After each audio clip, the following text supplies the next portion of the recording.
build, no?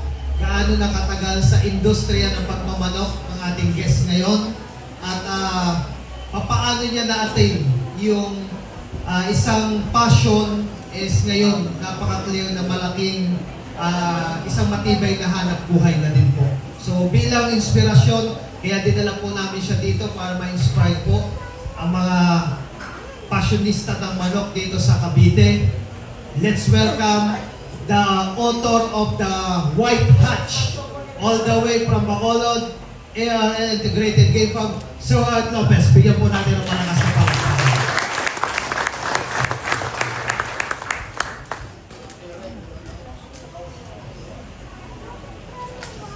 Thank you, Doc. So, okay. Magandang gabi po sa inyong lahat. Oo, kaibigan natin yan. Nakita ko na. Thank you so much, Doc. So, magandang gabi sa inyong lahat. Walang medyo lobat yata, Doc, ah. So, ulitin ko, dapat talaga malakas po tayo. Okay?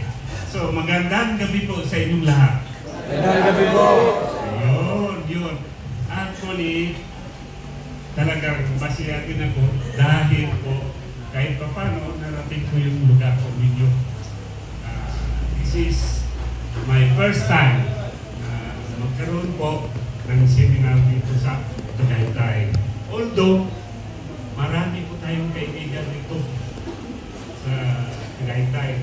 I don't know kung kilala niyo po dito yung attorney Jan Tomas sa Silang Farm. So, he's been a friend of mine for so many years. At isa din po siya na nagpadala po sa akin na ibang material noon kagaya ng planet, even yung bedsit script, actually, it came from Jan Tomas, attorney Jan Tomas. And he got it from Ibutoy. Okay? So, bago ang lahat, gusto ko rin pasalamatan yung kaibigan natin, Doc. Thank you so much for coming.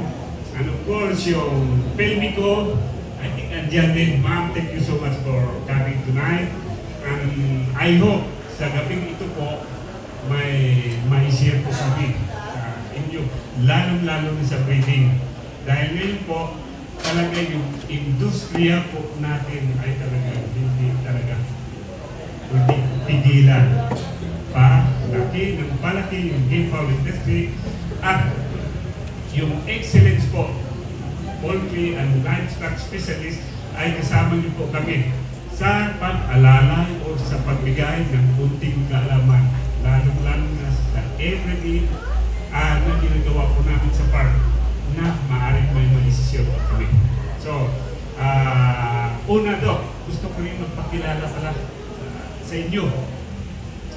I think hindi pa ninyo talaga kilala. Nakilala nyo lang po as a breeder, di ba? But sa totoong buhay po, naging seaman po ako. I was before seaman for 13 years. I graduated in 1980 and luckily, nag-umpisa po tayo magtrabaho abroad in 1980 also. So, I quit in 1992. After I got married, then I started breeding. But of course, yung breeding po na nakikita ninyo po sa art office, hindi po ganun kadali. So alam niyo ba, it took me 13 years bago po nagkaroon ng pangalan. So mahabang panahon, mahabang proseso po. Yung breeding, especially sa game farm, is not an overnight success. It always needs a lot of time. It needs a lot of dedication para po matuto po tayo. So ngayong gabi po, so sa daming gusto kong isi-share po sa kanila, Doc, I think hindi po kaya, pipiliin ko lang po yung kaya natin isi-share po sa inyo.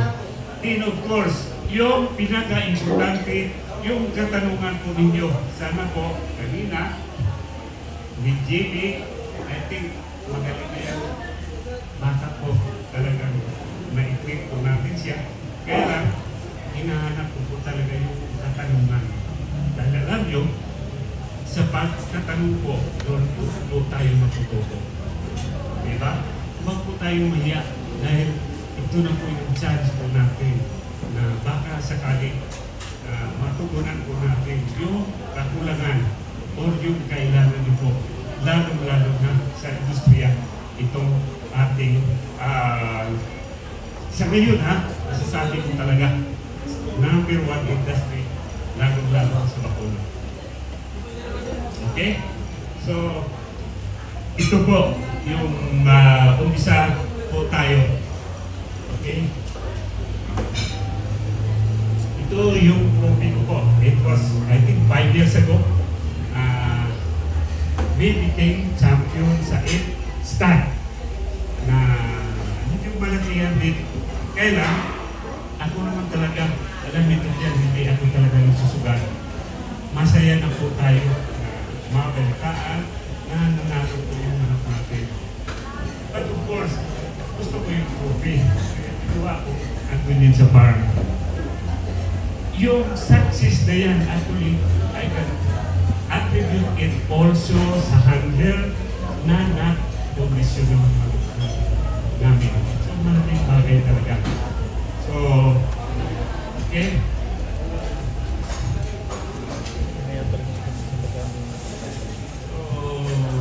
So, bago ang lahat, actually, I would like to acknowledge the presence of Doc Ronnie Magbago. We have been together for a long time. Isa po tayo sa Nitorser in 2009 sa Warhawk. Naging kasama ko siya for so many years. Yes, andito ito yung mga kasamahan ko natin. May Warhawk family noong panahon na yan. Thank you so much for coming. Okay. So, itong gabi, I think ito ang naisip ko talaga na isi-share sa daming topic na gusto natin ibigay sa inyo. So, ito yung napag-usapan namin dito. Na isi-share po namin yung breeding dahil yun naman talaga ang alam ko na gusto ng lahat, yung breeding. So, 4 or 4 types of breeding usually na ginagamit po natin. Pero, unahin ko na sa 4 na yan. Yung 3, alam ko, kayang-kaya nyo na lahat. Lalong-lalo, alam ko maraming breeders dito na magagaling. Diba, Dok? Kaya isa na yan, magaling yan. He was with Alan Siapo, ASF, and he produced 1,000 birds a year. Magaling. So, we go first sa inbreeding. So, ano ba yung inbreeding? Okay? So, meeting of closely related individuals. Ano yun? Halimbawa yung nanay sa anak, yung tatay sa anak, or magkakapatid. That is inbreeding. So, yung purpose natin, bakit ba tayo nag-i-inbreed? To concentrate specific desirable traits. Okay? Desirable traits. Meaning to say, yung magagandang traits lang po ang gusto natin makuha sa manok ngayon. Dahil po sa inbreeding ay hindi lang po desirable ang makukuha natin. Even yung hindi magagandang bagay o bad traits ng isang manok, pag in-inbreed po natin, kaya din po yan natin makuha. So, diba? So, although inbreeding party ito na 4 na paraan para maparami natin yung ating mga manok. Pero, sabi ko na kanina, yung inbreeding is yung pinakamahirap sa 4 na nabanggit ko na kanina. So, later on, babalikan ko talaga ito niya. Then later on, i-explain ko sa inyo. I think most of you, I hope, na alam na kung paano i-determine yung tinatawag natin na 1/2, yung 3/4, yung 7/8, yung 15/16, or yung 31, 32 na tinatawag po natin. That is inbreeding po. Mahabang proseso yan. Letter or yun talaga ang gusto kong tutukan po sa inyo para magkaroon din po kayo ng idea. Diba? Kung paano natin makuha yung 15, 16, yung 3/4 alam ko madali. Pero paano ninyo i-explain yung 3/4 na yan? Dahil sa breeding po, kahit ako nung una is mahirap dahil fraction po siya. 3/4, 1/4 yan. Pero may paraan. Mamaya i-explain ko sa inyo na kaya nyo pala i-determine, ganito na lang kaliit yung outside blood na gusto kong walain. Ganito pala yung blood na gusto kong i-perfect with para ma-maintain yung certain bloodline na gusto po natin. Lalo-lalo na yung mga nananalo na pamilya ng ating mga manok. Okay? And next up. Outbreeding. I think this is more easy. Outbreeding, it's almost the same with process. Outbreeding po is meeting of unrelated individuals with the same breed. It is also the same with straight breeding. You breed the same bloodline, sweater to sweater, but not related with each other. Mas madali. Parang process din siya. Kaya lang, you breed two families, the same bloodline, not related with each other. That's outbreeding. So madali. Walang hirap na isipin po natin. Diba? So, ang purpose is to introduce new unrelated genetics. When we talk about unrelated genetics, yung hybrid vigor ng isang manok. Tumataas po yung hybrid vigor pag i-cross po natin na hindi magkakamak-anak. Diba? Dahil when we breed related or closely related game birds, marami po tayong sakit na madadaanan. Maapektuhan even yung height, yung size, and everything, even yung vitality ng isang manok pag nag-inbreed po tayo. Okay? Later on, pupunta talaga ako dito. So, ang benefit naman, it increases genetic diversity and vigor. So, yun, nabanggit ko talaga. Mas malakas talaga pag hindi magka-pamilya. Okay? Next up. Crossbreeding. I think sa breeding po ito yung pinakamadali.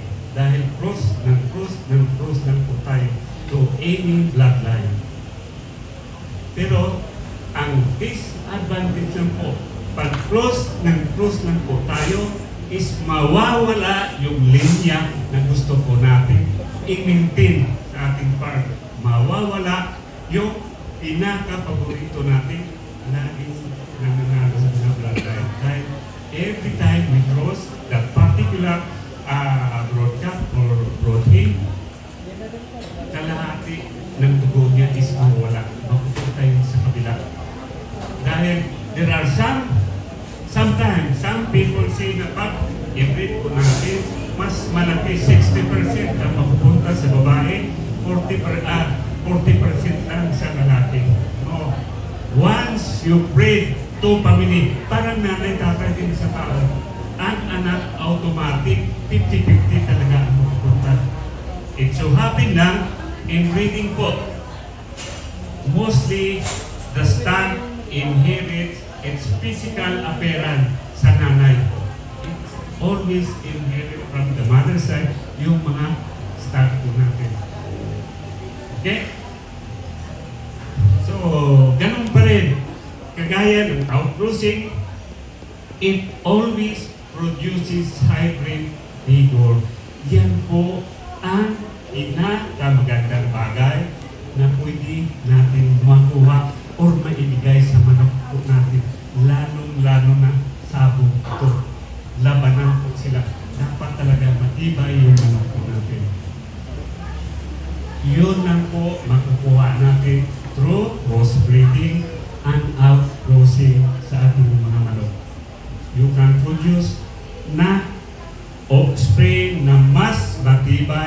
mas magaling sa parent stock. That is crossing or crossbreeding. Now we go to line breeding. Line breeding, it's almost the same way in breeding. Ang pagkakaiba lang po, this is a minor form of inbreeding designed to concentrate the genetics the same with inbreeding also. Ang pagkakaiba na po is dahan-dahan yung pagbabalik po natin. Dahan-dahan yung pag-inbreed po natin.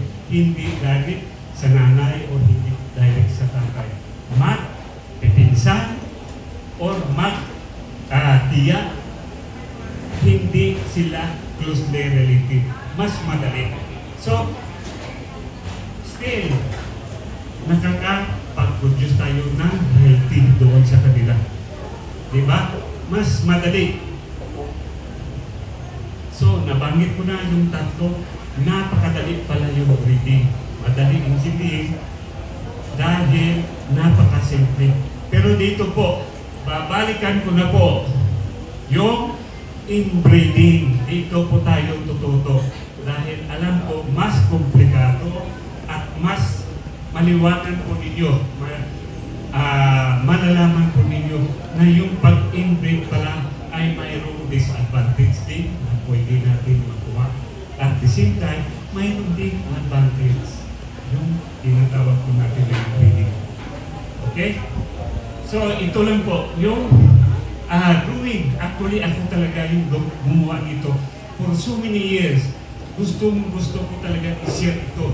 Ang problema lang dito sa nakikita nyo, kailangan mo talaga maintindihan yung fraction. Ako talaga, even when I was in college, talagang mahina talaga ako sa math. But of course, bilang isang breeder, we need to learn. Paano ko i-explain, paano ko po i-share sa inyo ng tama kung hindi ko alamin. So, sa gabi ito po, dito may content tayong lecture sa math po. Okay? So, pag-break po tayo. Mag-break po tayo ngayon ng sweater at brown head. Magpo-process po tayo. So, first generation, ano ang magiging anak nila?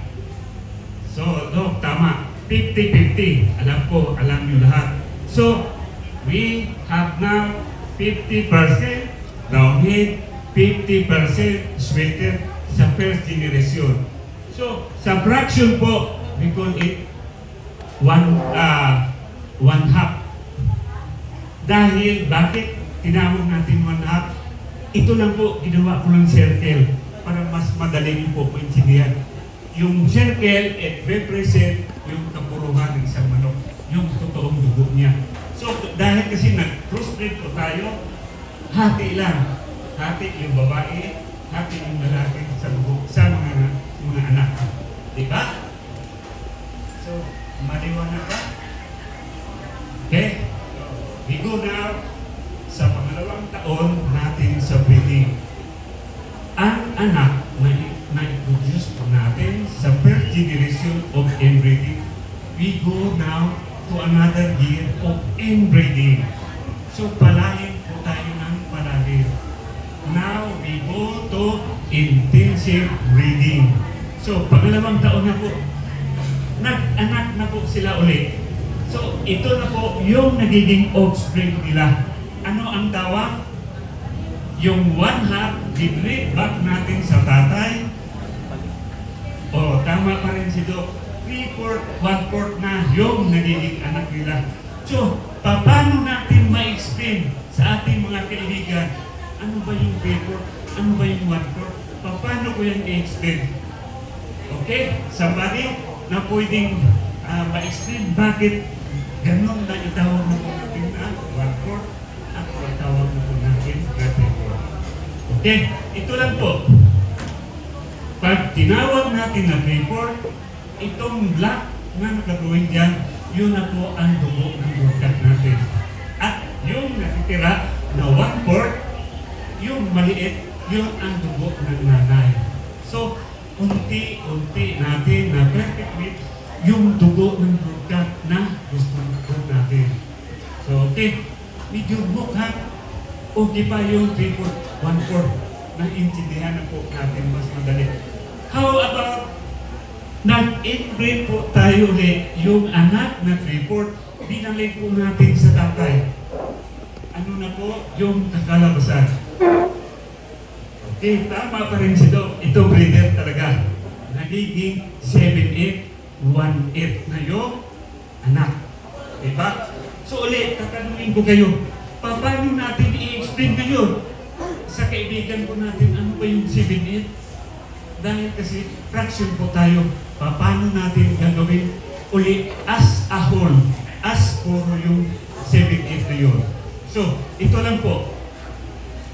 We go back sa isang circle, that is yung puro ng dugo ng manok with ratio 8 as a pure yung broadcast po natin. Although, ito babalikan ko lang po, as a breeder for so many years, ako po mismo na breeder, ay nahihirapan din ako mag-explain. Dahil ako po mismo as a breeder, ay hindi talaga ako naniwala sa kapuruhan ng manok. Mahirap magsabi na itong manok is puro in terms sa dugo. Nobody knows. Dahil manok panabong talagang ginawa siya, nag-umpisa siya sa process talaga. Kaya lang, sa breeding, hindi tayo makakagawa ng certain breeding materials kung hindi tayo talaga mag-umpisa sa ganung term na puro. Yung puro po is only a term. Dapat po natin intindihin. Maari kong sabihin, ito puro na yung manok ko for the past 4 years po. Binread ko. Ako yung nag-breed sa kanila. Purong manok na Arclopis. At yun din ang bloodline kung ano siya. The particular bloodline na pinag-umpisahan ko. Kaya, nagawa ko o lumabas yung term na puro na yan. Okay? So dahil pinaghirapan natin yan, 3 years na po, naging 7/8, 1/8. So ito na po siya.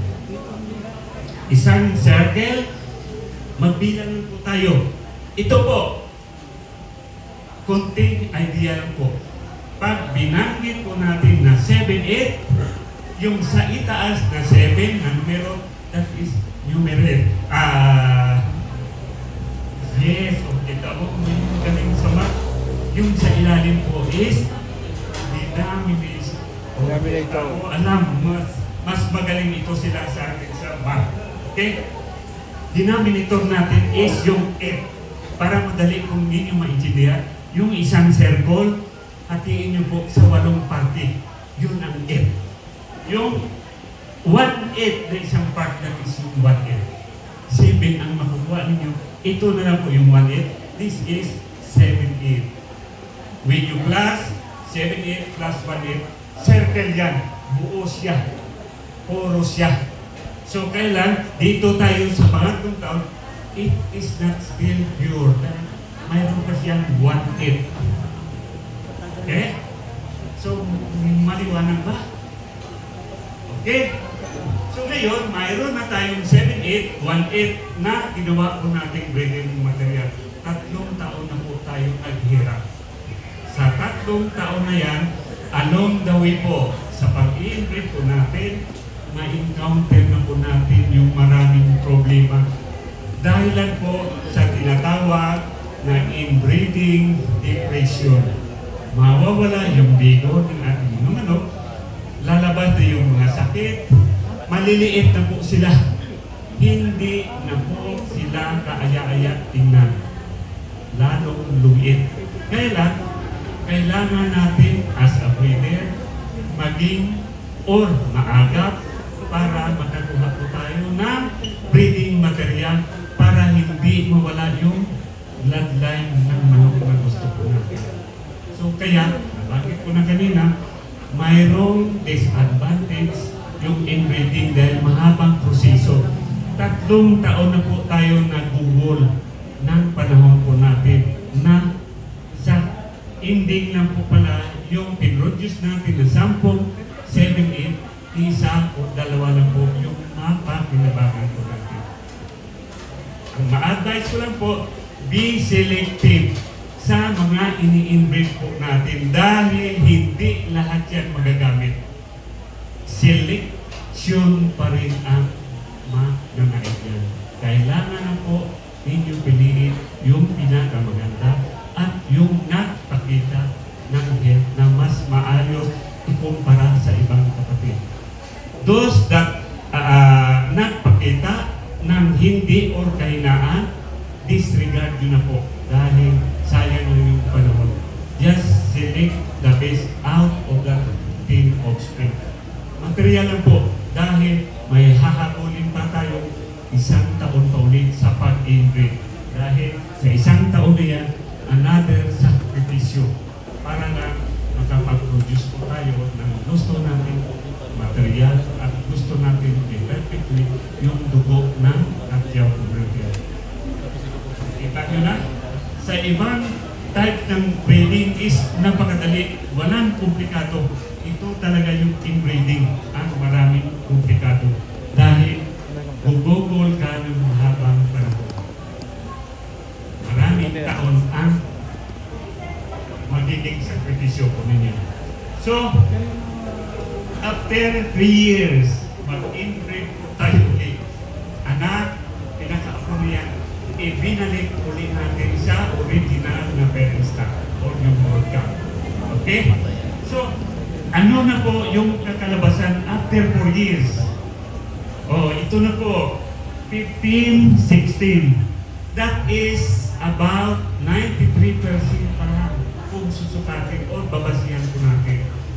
Kaya lang, sa akin, even the late Tony Figure when he's still buhay, he was still alive, ay nabanggit yan sa akin na art. Pag dumating ka na sa 4 na taon, if you got the 15, 16, it is good as pure already. Dahil yung matitira sa 15, 16, yung 116 is only a dirt. Dahil kasi pag i-breed mo ito, yung kaya ibigay ng 160 na yun na dugo sa kadyaw is only 132. So, napakaliit na. So, mahirap na po, hindi ko na i-advise na i-continue pa yung inbreeding po na papunta sa 31, 32. Dahil baka wala na po tayo matirang mapili na pwede nating gawing breeding material. Okay? That's why, lagi ko yan sinasabi sa mga kaibigan po natin, we cannot blame some other breeders na magbenta ng mahal ng kanilang manok dahil nagsakripisyo po sila ng mahabang panahon just to create ng bloodline na yun. We gave them yung salute po natin sa mga breeder na yun dahil nagugol o nagbigay sila ng panahon para lang naibigay yung bloodline na yun. Diba? So yung iba, magsabi lang, hindi mahal.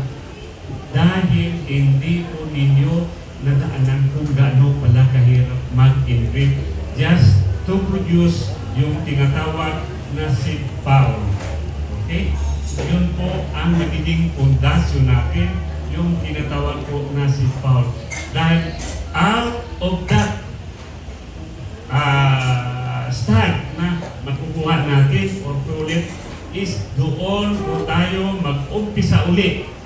Back to zero uli. I-cross po natin which can produce another vigor, hybrid vigor na pamilya. Ganun na po, ulitin natin. Ito yung tinatawag natin na 16-15. Hatiin nyo lang po yan ng this size na party. Magkakapareho yan. Kukunin mo yung 15, yung ika-16 na party, that is what we call 116. Okay? Ma'am, hindi ba akong teacher, ma'am? Maliwanag ba yung pag-explain ko po? So, actually po, naging marine engineer po ako. after I graduated, marine engineering, nakapasa naman po tayo ng board. So kahit pa paano, is may kunti din talaga tayong alam. Even, there was a time, Doc Jet, I think, allowed me na ulitin ang kulang po ito. Okay? There was a time